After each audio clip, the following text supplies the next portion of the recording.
வணக்கம். உதயம் சவுத் நேயர்களுக்கு அன்பான வணக்கம். இன்னைக்கு ஒரு நிகழ்வு நடந்தது, நீங்க எல்லாருமே பார்த்திருப்பீங்க. என்னன்னா, அந்த அணில் குஞ்சுகள் எல்லாருமா ஒன்னா சேர்ந்து கல்வியில் முதல் நிலையில் வந்த மாணவர்களுக்கான ஒரு பாராட்டு விழா, சான்றிதழ் வழங்கும் விழாவை நடத்தினாங்க. அதுல அந்த அணில் குஞ்சுகளோட தலைவர் பேசினாரு. அதுல இருந்துதான் சில முக்கியமான முத்துகள் உதிர்த்தார் இல்லையா? அப்படியே அவர் சொல்ல சொல்ல அங்க இருந்த அந்த விசிலடிச்சான் குஞ்சுகள்லாம் கைதட்டினாங்கன்னு பார்த்தா, அவங்க பக்கத்துல உட்கார்ந்துருந்தா அவங்களோட பெற்றோர்கள், அம்மா அப்பாக்களும் சேர்ந்து கைதட்டினாங்கிறத பார்க்கும்போதுதான் எப்படிப்பட்ட முட்டாள்களின் கூட்டமாக தன்னை நோக்கி வர வைத்திருக்கிறார். முட்டாள்களின் கூட்டத்தை அமைத்து கொண்டு அவர்களுக்கு இவர் கருத்துக்களை சொல்கிறார். இந்த தளபதி சொல்வதே, இவர்களுடைய தலைவர் தளபதி சொல்வதே, இந்த அணில் குஞ்சுகளின் தலைவர் தளபதி சொல்வதே இவ்வளவு முட்டாள்தனமா இருக்கு. அதுக்கு ஆர்ப்பரித்து கைதட்டுறாங்க அப்படின்னா, அவர்கள் எப்படி வடிகட்டிய அல்லது போர்வையில் வடிகட்டிய, டீ ஃபில்டர்ல வடிகட்டின, ஜமக்காலத்தில் வடிகட்டின டேஷ் டேஷ் டேஷா இருப்பாங்கிறத நம்ம புரிஞ்சுக்கலாம். திரும்பவும் அந்த அணில் குஞ்சுகளின் தலைவர் என்ன பேசினார்ங்கிறத ஒரு தடவை எடுத்து பார்த்தா, எப்படிப்பட்ட பிஜேபியின் கைகூலியாக, பிஜேபி ஆட்டுவிக்கின்ற வகைமையிலெல்லாம் ஆடுகின்ற ஒரு தலைவராக, வெறுமை தலையாட்டி பொம்மையாக அவர் இருக்கிறார் அப்படிங்கிறத நம்மால புரிஞ்சுக்க முடியுது. காலம் காலமாக, ஒரு நூற்றாண்டாக, பல நூற்றாண்டுகளாக நம்முடைய சங்க இலக்கிய தமிழ் பரப்பாக இருந்தது. நவீன தமிழ் நாடாக உருவாவதற்கு கடந்த நூற்றாண்டிலிருந்து நீதி கட்சியிலிருந்து ஆரம்பித்து தந்தை பெரியாரின் திராவிடர் கழகம், அதே போன்று நம்முடைய திராவிட முன்னேற்ற கழகம், இப்படியாக நம்முடைய தமிழ்நாட்டை நிலைநிறுத்தி இருக்கிறோம். அப்படிப்பட்ட நிலையில் எந்த கருத்துக்கள் எல்லாம் நாம் உயிராக நினைத்தோம், உயர்வாக நினைத்தோம், அதற்காக உணர்ச்சி பொங்க பொங்க, உணர்வுகள் பொங்க பொங்க அந்த கருத்தியலோடு இணைந்திருந்தோம், அதற்காக குரல் கொடுத்தோம், அதற்காக உழைத்தோம் என்பதையெல்லாம் அப்படியே புறந்தள்ளிட்டு அப்படி போற போக்குல உதடு ஒட்டாம ரொம்ப டென்ஷன் ஆகாதீங்கப்பா, ரொம்ப கஷ்டப்படாதீங்கப்பா, வாழ்க்கை அப்படி ஒன்றும் பெரிய விஷயம் இல்லை வாழறதுக்கு அப்படிங்கிற தொனியில இவர் பேசியிருக்காருன்னா, எப்படிப்பட்ட தவறான கருத்தியலை இளைஞர்களிடம் புகுத்துகிறார் அப்படிங்கிறத தயவுசெய்து புரிஞ்சுக்கோங்க. இது ஒரு வாழ்க்கை என்பது மிக சுலபமா அப்படியே போற போக்குல வாழ்ந்துட்டு போற ஒரு விஷயம் இல்லை. வெந்ததை தின்னுட்டு விதி வந்தா சாகிறதுக்கான ஒரு விஷயம் இல்லை. நாம இன்றைக்கு இப்படி அடைந்திருக்கின்ற அத்தனை உயர்வும் தன்னுடைய வாழ்க்கை, தன்னுடைய சிந்தனை, தன்னுடைய செயல்பாடு, தன்னுடைய சுவாசம், தன்னுடைய மூச்சு, தன்னுடைய உயிர் எல்லாம் அந்த கருத்தியலுக்காக, அந்த செயல்பாட்டுக்காக, அந்த சாதனைக்காக என்று உழைத்தவர்களுடைய உழைப்பைத்தான் நாம் இன்றைக்கு அனுபவித்துக் கொண்டிருக்கிறோம். ஏன்பா சுதந்திரம்லாம் நமக்கு அடிமையாவே இருந்துட்டு போயிடலாமே? சுதந்திரம்னா நம்மை நாமே ஆளணும், அதெல்லாம் பெரிய பிரச்சனை, அதெல்லாம் தேவையில்லாத விஷயம். ஆங்கிலேயன் ஆண்டானா நம்ம அது பாட்டுக்கு அடிமையா இருந்துட்டு போயிடலாம். அவனுக்கு ஷூவை கழுவி விட்டுட்டு, அவனோட ஷூவை நக்கிட்டு, அவன் சொல்றதுக்கெல்லாம் ஆமாசாமி போட்டுட்டு, வந்ததை தின்னுட்டு விதி வந்தா போயிடலாமே அப்படின்னு இருந்திருக்கலாமே. ஏன் உணர்வு பொங்க பொங்க, உணர்ச்சி பொங்க பொங்க, மகாத்மா காந்தி முதற்கொண்டு எத்தனை பேரை நம்ம சொல்லலாம், எத்தனை பேர் தன்னுடைய இன்னுயிரை ஈந்தார்கள். ஆனால் எந்த முள்ளையும் நகர்த்தி வைக்காம, எந்த புல்லையும் கிள்ளி போடாம, எந்த ஆணியையும் புடுங்காத RSS சங் பரிவார் சாவர்கர் கூட்டம் தான் இந்த விஜய் என்கின்ற அணில் குஞ்சை ஆட்டி படைக்கிறது. அவர்கள் சொல்லுகின்ற வசனத்தை தான் இவர் மேடை ஏறி ஒப்பிச்சுக்கிட்டு இருக்கார். அந்த வசனம் என்ன சொல்லுது? தமிழ்நாட்டு மக்கள் நீட்டுக்கு எதிராக போராட வேண்டாம் என்பதை கொஞ்சம் கொஞ்சமாக விஷ ஊசி மாதிரி நீ அவங்க மண்டைக்குள்ள செலுத்து. படிப்பில் இருக்கக்கூடிய ஆர்வத்தை அவர்களிடமிருந்து விலக்கி விடு. அவர்கள் வாழ்க்கையை மிக லேசாக எடுத்துக்கொள்வதை போல் நீ அவர்களுக்கு வசனம் சொல்லு. அவர்கள் எதற்கும் முனைந்து உழைக்க வேண்டாம், அடிமையாகவே இருந்துடலாம். ஏதோ டெலிவரி பாய் மாதிரி, டெலிவரி பாய் என்பதையும் நான் குறைவாக சொல்லவில்லை. ஆனால் அந்த ஒரு வேலை கிடைத்தால் போதும், அந்த 10,000 கிடைச்சா போதும், அதுல 2,000 போய் விஜய் சினிமாக்கு டிக்கெட் வாங்கிட்டு அதுக்கு விசில் அடிச்சுட்டு வந்துட்டா போதும் என்பதான ஒரு வாழ்க்கை முறையே மிக உயர்ந்த சொர்க்கம் என்கின்ற மனநிலையை அவர்களுக்கு உருவாக்கு என்பதுதான் பிஜேபியின் பினாமியான இந்த அணில் குஞ்சுக்கு கொடுக்கப்பட்டிருக்கின்ற அசைன்மெண்ட். அதைத்தான் இன்றைக்கு அவர் நிறைவேற்றி காட்டியிருக்கிறார், கல்வி விழா என்று சொல்லிவிட்டு. அதுல கூடுதலா ஒரு பட்டம் வேற கொடுக்கிறார் ஒரு அப்பா. இவரெல்லாம் அப்பாவா? தப்பா இருக்கே அப்படின்னு தோணுது. ஏன்னா இந்த அப்பாவே இவ்வளவு முட்டாள்தனமாக, இளைய காமராஜர் என்று சொல்லலாம் என்றால் என்ன இது முட்டாள்தனம்? இளைய காமராஜரா இவரு? காமராஜர் என்று வேண்டுமானால் சொல்லலாமே தவிர கல்வி தந்தை காமராஜர் என்று நிச்சயமாக சொல்ல முடியாது. யோசிச்சு பாருங்க, இங்கே தமிழக மக்கள் கஷ்டப்பட்டுட்டு இருக்கும்போது இவர் தனி விமானம் ஏறி கோவாக்கு போறார், கேரளாக்கு போறார். இதுதான் இவருடைய தமிழக மக்கள் மீதான அக்கறையா? சரி, அதை அப்படியே ஒரு நிமிஷம் தள்ளி வச்சுட்டு இன்னைக்கு அவர் பேசின உளறல்கள்ல இருந்து RSS சங் பரிவார் நாக்பூரோட ஸ்கிரிப்டில் இருந்து அவர் எதையெல்லாம் மிக முக்கியமாக தமிழக மக்கள் மத்தியில விஷமா விதைச்சிருக்கார் அப்படிங்கிறத நீங்க புரிஞ்சுக்கணும். மிக முக்கியமா அவர் என்ன தெரியுமா சொன்னாரு? வண்டி வண்டியா வந்து கொட்ட போறாங்க, அது அத்தனையும் உங்ககிட்டே இருந்து கொள்ளையடிச்ச பணம் தான், என்ன பண்ண போறீங்க அப்படிங்கிறாரு. உடனே அந்த விசில் அடிச்ச குஞ்சுகள்லாம் கைதட்டுது. அவங்கள விட அதிகமா அவங்களோட பெற்றோர்கள் கைதட்டுறாங்க. தெய்வத்தையே பார்த்த மாதிரி அவங்க கண்ணெல்லாம் விரிய விரிய பாக்குறாங்க, புலகாங்கிதம் ஆயிடுறாங்க, புல்லரிச்சு போயிடுறாங்க. ஏங்க ஒரு கேள்வி இருக்குங்க, இவர் நம்ம கிட்டே இருந்து கொள்ளையடிச்ச பணத்தை வைத்துதான் இவர் தன்னுடைய படத்தை ஹிட்டாக்கி இருக்கிறார்.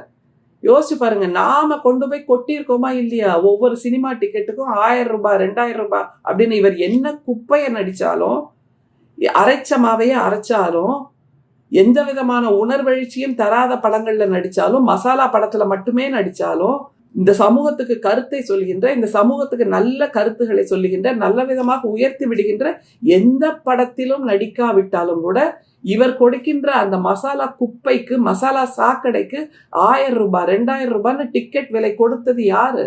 தமிழ்நாட்டு மக்கள் தானே. அப்படின்னா இந்த தமிழ்நாட்டு மக்கள், இந்த இளைஞர்கள் விசில் அடிச்சாங்க குஞ்சுகளாக விசில் அடிக்கிறாங்களே, அவங்க உழைச்சாங்களா இந்த 2000 ரூபாய் டிக்கெட்டுக்கு? அவங்க அம்மா அப்பா கிட்ட இருந்து தானே திருடிட்டு போய், அல்லது அவங்க அம்மா அப்பா கிட்ட இருந்து தானே பணத்தை வாங்கிட்டு போய் அவங்க சினிமா பார்த்தாங்க.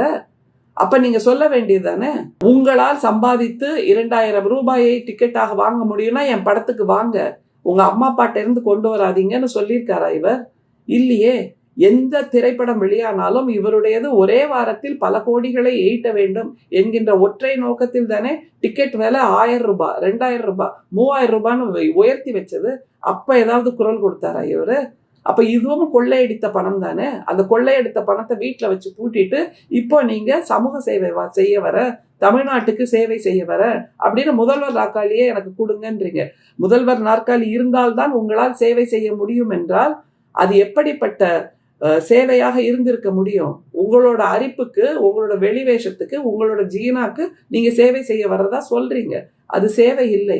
எங்களுடைய தலைவர்கள், நம்முடைய தமிழ்நாட்டின் தலைவர்கள் காலம் காலமாக உழைத்திருக்கிறார்கள். இப்படி உதடுபடாம பேசிட்டு போல ஒவ்வொரு தலைவரும், பேரறிஞர் நம்முடைய தந்தை பெரியார் 96 வயசிலும் வயிற்றுல இடுப்புல அந்த சிறுநீற்று பையை கட்டிக்கிட்டு இறப்பதற்கு ஒரு 4 நாள் முன்னாடி கூட தீநகர்ல வந்து பேசிட்டு போயிருக்காருன்னா, ஐயோ இந்த சமூகத்தை நான் இப்படியே விட்டு விட்டு போகிறேனே என்று வருத்தப்பட்டு பேசினார்ப்பா. 95 96 வயசுல கூட அவர் உணர்ச்சி பூர்வமாக பேசினார்.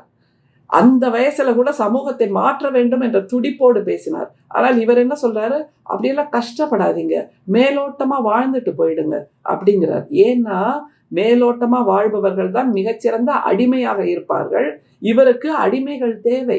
அதனால நீங்க பெரிய சாதனையாளர் ஆயிடாதீங்க, அடிமையாவே இருங்க, எனக்கு கைதட்டிட்டே இருங்க, எனக்கு விசிலடிச்சுட்டே இருங்க, நான் உயர்ந்துகிட்டே போறேன் அப்படிங்கிற ஒரு விஷ விதையை இன்றைக்கு இவர் விதைத்திருக்கிறார் தமிழக மக்களிடம், தமிழக பெற்றோர்களிடம், தமிழக மாணவர்களிடம். எவ்வளவு மோசமான சிந்தனை. அடுத்தது அவர் சொல்றாரு, சாதி மதத்தை வைத்து பிரிவினை வளர்க்கும் சிந்தனை பக்கமே போயிடாதீங்க. விவசாயிகள் சாதி மதம் பார்த்தா விளைவிக்கிறாங்க, தொழிலாளர்கள் சாதி மதம் பார்த்தா பொருட்களை உற்பத்தி செய்யறாங்க அப்படிங்கிறாரு.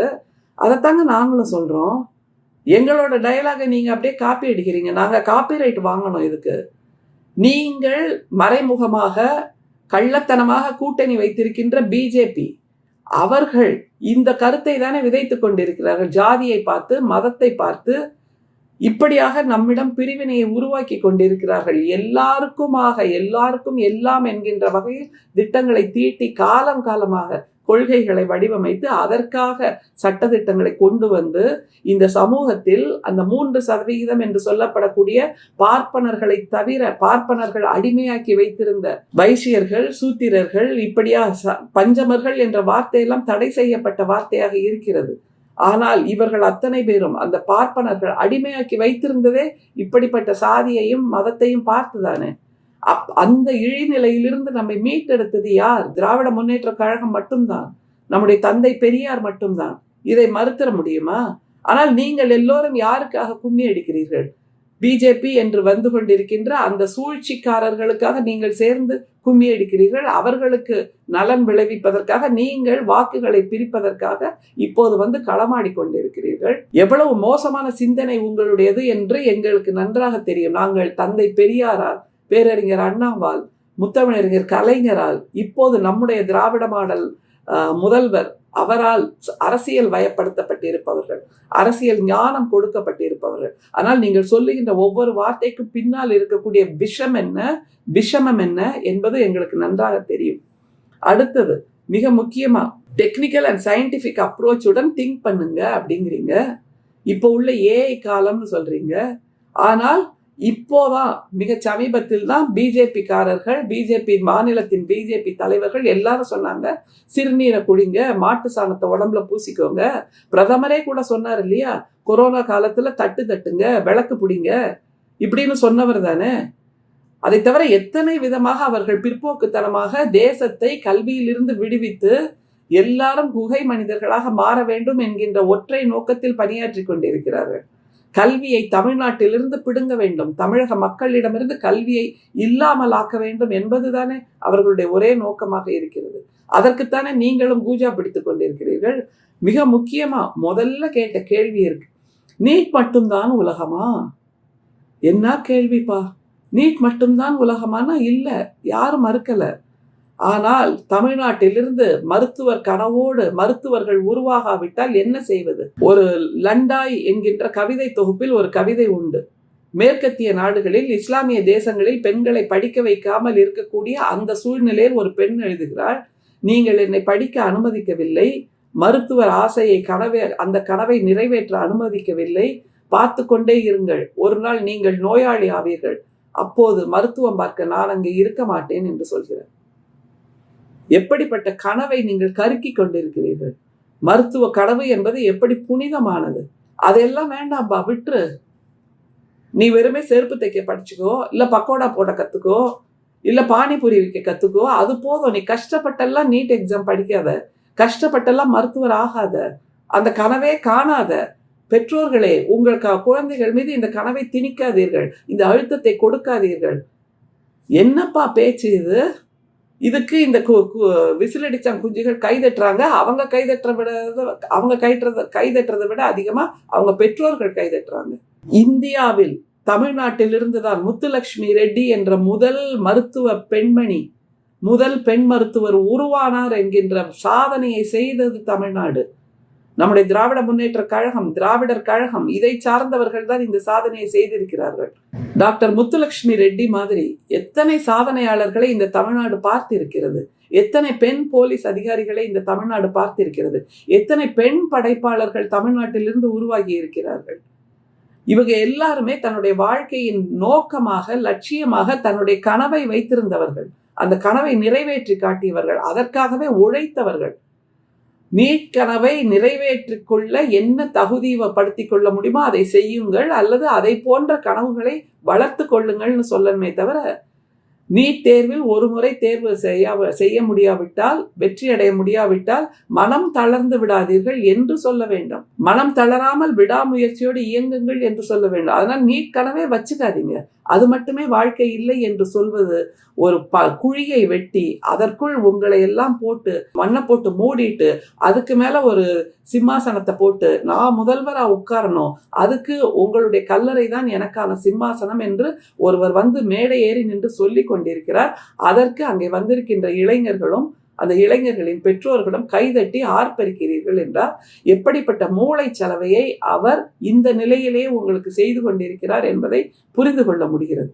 மூளை செலவை செய்கிறார். சரி, ஒரே ஒரு கேள்வி இருக்கு, சிம்பிளா.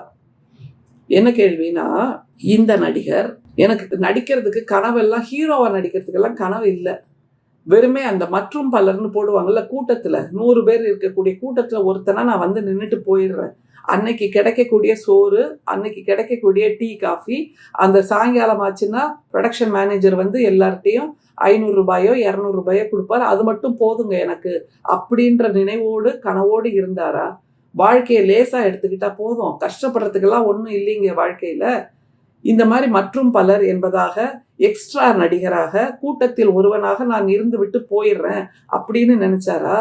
ஏன் முட்டி மோதி முட்டி மோதி முட்டி மோதி தன்னை ஒரு ஹீரோவாக நிலைநிறுத்த வேண்டும் என்கின்ற அந்த ஆர்வத்தில் தானே இவர் இப்படி ஜெயித்து நிற்கிறார். இப்படி 200 கோடி சம்பாதிக்கிறார், 300 கோடி சம்பாதிக்கிறார்னு பெருமை பேசிக்கிறீங்கல்ல. அப்ப எப்படி வந்தது? உழைப்பால் வந்தது. லேசா எடுத்துக்கிட்டா வராதுங்க இந்த வெற்றியெல்லாம். இன்னைக்கு அங்க கூடியிருந்த மக்களிடம் தான் இதை கேட்க வேண்டும். நீங்கள் கண் விரிய விரிய பார்த்தீங்கல்ல, உங்களுக்கும் அவருக்கும் என்ன வித்தியாசம்? தன்னுடைய திரைப்பட கனவுக்காக, திரைப்பட கதாநாயகன் கனவுக்காக தன்னுடைய வாழ்க்கையை கொடுத்திருக்கிறார், உழைத்திருக்கிறார். ஆனால் நீங்க கைதட்டுறதுக்கு மட்டும் இருந்தா போதும்னு அவர் உங்களை திரும்ப திரும்ப செம்மறி ஆட்டு கூட்டமாக மாற்றி கொண்டிருக்கிறார் என்றால், நீங்கள் அதற்காக கைதட்டுகிறீர்கள் என்றால் உங்களிடம் எந்த இலக்கும் இருக்க வேண்டாம், எந்த லட்சியமும் இருக்க வேண்டாம், எந்த துடிப்பும் இருக்க வேண்டாம். சுவாசிச்சுட்டே இருங்க, வெந்ததை தின்னுங்க, விதி வந்த சாகுங்கன்னு சொல்றாரு. இதுக்கு நீங்க அவரை ஹீரோன்றீங்க, தளபதின்றீங்க, சின்ன காமராஜருங்கிறீங்க. பெரும் தலைவர் காமராஜர் ஐயாவுக்கான மிகப்பெரிய இழுக்கான ஸ்டேட்மெண்ட் இன்றைக்கு அந்த நிகழ்வில் சொல்லப்பட்டிருக்கிறது. மிக மிக தவறான வழியில், மிக மோசமான திசையில் நம்முடைய தமிழக இளைஞர்களை வழிநடத்தி கொண்டிருக்கிறார் இந்த அணில் குஞ்சுகளின் தலைவர். அவர்களுடைய பெற்றோர்களையும் வழிநடத்தி கொண்டிருக்கிறார். நிச்சயமாக மிகவும் கண்டனத்துக்குரிய பல விஷயங்களை RSS எழுதி கொடுத்த ஸ்கிரிப்ட் படி செய்து கொண்டிருக்கிறார். எப்போதும் இந்த நடிகருக்கு ஒரு இயக்குனர் தேவை, ஒரு ஸ்கிரிப்ட் ரைட்டர் தேவை. அதே போன்று இப்போது RSS BJP என்ற இயக்குனரின் கையில் இவர் நடித்து கொண்டிருக்கிறார். அவர்கள் கொடுக்கின்ற நாக்பூர் ஸ்கிரிப்டை தான் மேடை ஏறி பேசி கொண்டிருக்கிறார். தமிழ்நாட்டு மக்கள் படிக்காதீர்கள் என்று சொல்கிறார், உழைக்காதீர்கள் என்று சொல்கிறார், கடினமான கனவுகளை வைத்துக் கொள்ளாதீர்கள் என்று சொல்கிறார், வாழ்க்கையை மிக லேசாக எடுத்துக்கொள்ளுங்கள் என்று சொல்கிறார். இது அத்தனையும் இப்போது தமிழ்நாடு நம்முடைய திராவிட மாடல் நாயகர் முதல்வர் அவருடைய ஆட்சியில் பெற்றிருக்கின்ற முதன்மை நிலையிலிருந்து தமிழ்நாட்டை தள்ளி வைக்க வேண்டும் என்கின்ற அந்த சூழ்ச்சியின் வெளிப்பாடு.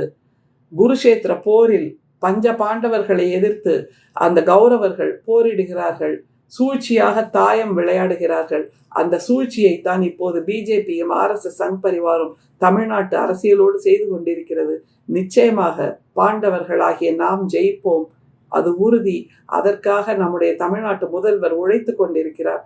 அவருக்கு நம்முடைய ஒரே கடமை ஒன்றுண்டு, கல்வி, சுகாதாரம், மருத்துவம், பெண்களின் நலன், சமூக மேம்பாடு, சமத்துவம் என்று எல்லா துறைகளிலும் தமிழ்நாட்டை முதன்மை மாநிலமாக, வெற்றி மாநிலமாக வைத்திருக்கக்கூடிய நம்முடைய தமிழக முதல்வருக்கு நாம் உறுதுணையாக இருக்க வேண்டும் என்பது மட்டும்தான் ஒரே நிலைப்பாடு. அப்போதுதான் இந்த அணில் குஞ்சுகளின் தலைவர் அல்லது பிஜேபி அதிமுக கூட்டணி இது எதுவுமே இல்லாத தமிழ்நாடாக நம் தமிழ்நாட்டை காப்பாற்றி நம்முடைய திராவிட மாடல் முதல்வரின் கையில் கொடுக்க வேண்டும். அது ஒன்றுதான் தமிழகத்தை காப்பாற்றுவதற்கான, தமிழ்நாட்டு மக்களை காப்பாற்றுவதற்கான ஒற்றை திசை, ஒற்றை வழி, ஒற்றை வாசல் என்று நிச்சயமாக சொல்லலாம். நன்றி, வணக்கம்.